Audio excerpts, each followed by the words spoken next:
Greetings, Alafia. My name is Gloria Tinu Ogunbadejo. I'm an ordained minister and ancestral healing coach. In Yoruba culture and traditions, the concept of ancestral healing and leveraging cultural heritage is deeply embedded.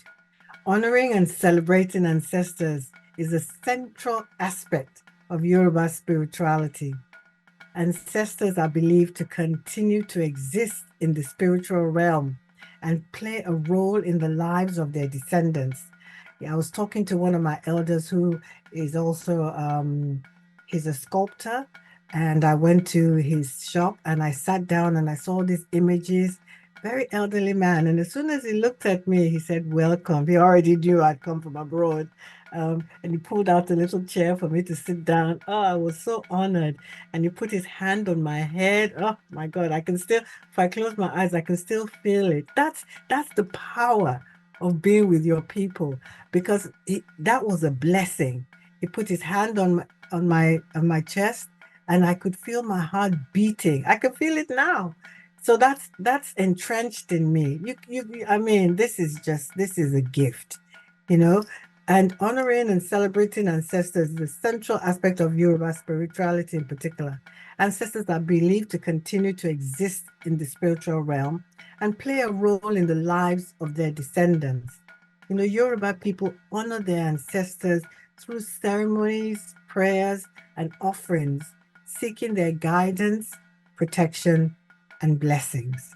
How wonderful is that? Why wouldn't you want to honor your ancestors? Why would you be afraid of that? Who could possibly tell you that that is a bad tradition? You know that that's nonsense. There's these people who have gone before us, who have paved the way, who have fought, who have laid their lives down, and who continue to bless us. They're out there, but we have to reach to them. And somebody is going to tell you that this is a dark, evil tradition. Come on. Come on. Make it make sense. You know it doesn't. So there's something called the Egungun and Ancestor festivals. And in the Yoruba word, it's called Eyo. It's a prominent tradition among the Yoruba people, during which elaborate ceremonies are held to honor ancestral energies. People come and wear these big masks and cloths, and you know, and they dance in the streets, and they hold a stick, and their incantations. I grew up petrified of these ceremonies because we were encouraged to be fearful that it was evil spirits around the practice. We were told and made to believe it was unholy, dark, and to be avoided at all costs. So that's what we grew up believing. I had no understanding of the true meaning behind the practices and ceremonies. It is not until recent times, and in particular this trip home, that I asked the elders, what does this actually mean? Why were we told that this was awful? And to my shock, I got to learn the true knowledge and meanings of these traditions. Sadly, as with a lot of our traditions, they have become distorted with meanings lost. The true essence of the ceremonies, this particular ceremonies, the Eyo ceremonies in the Yoruba tradition, is to honor ancestors, celebrating their legacy, and seeking their intercession for blessings and protections. This is incredible. The oral traditions and storytelling plays an important and integral role in Yoruba culture. This is a means of presenting history, passing down knowledge, and connecting with ancestral wisdom. Griots, as they're known as Akonrin in Yoruba tradition. They are entrusted with the responsibility of preserving and sharing the stories, myths, and legends of the Yoruba people. I mean, when you think of it, these people have been around forever. They hold the core, the essence of our culture, our traditions. And the fact that we have been guided and steered away from all of this. In fact, we've been taught to hate it. Just makes my heart, it makes me sad and also makes me furious. It's one thing for people to try to to confuse you and you know um create lots of myths and lies around your traditions. So it's another thing for you not to do your own due diligence and find out. This information is there. You just have to talk to an elder. Do research. It's all there if you want to know. And we need it as Africans in the diaspora. We need to get back to who we are. We need to find that pride within ourselves. We need to tell our own stories, tell our children our stories so they know who they are.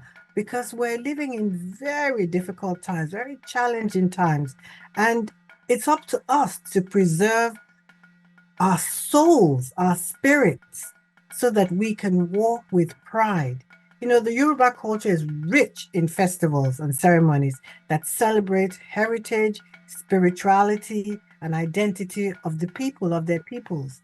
How simply wonderful is that? Why wouldn't you want to celebrate who you are? So I walked around as if I had gold running through my veins. You know, I already have a healthy sense of identity, but this just lifted it up even more. And at this stage in my life, this is what I need. I'm passing it down. I came back, I was telling my children stories, and they're all young adults now, but they look like 5-year-olds as I was telling them the stories, and I could see their faces just light up. This is what we need to do. You know, these ceremonies, like I said, they celebrate the heritage, spirituality, and festivals include communal gatherings, prayers, music, dance, and performance, honoring the Yoruba deities, the ancestors, and cultural traditions. You know, keeping the integrity and efficacy of their awesome traditions. This should be preserved and tended with great care.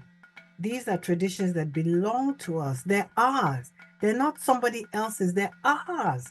So you don't need to go and get someone else's tradition to make you feel important, to make you feel like you already make you feel like you are somebody. You already have your own culture. You have your own traditions that make you stand tall, that make you different, that make you special, unique. Why wouldn't you want to celebrate that? You know, these traditions belong to us. They tell our stories of our people, and they should never be forgotten, never be diminished, ridiculed, or rejected by its own people. Outsiders and the colonial masters in bringing Christianity to Africa did all the above, the diminishing, the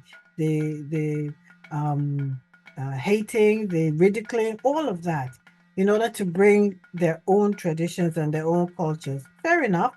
But, you know, Africans, it separated us from our souls.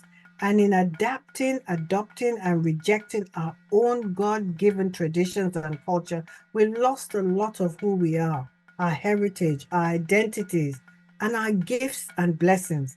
And we're now living and paying for this, paying the price, with many of us, our children, lost, searching.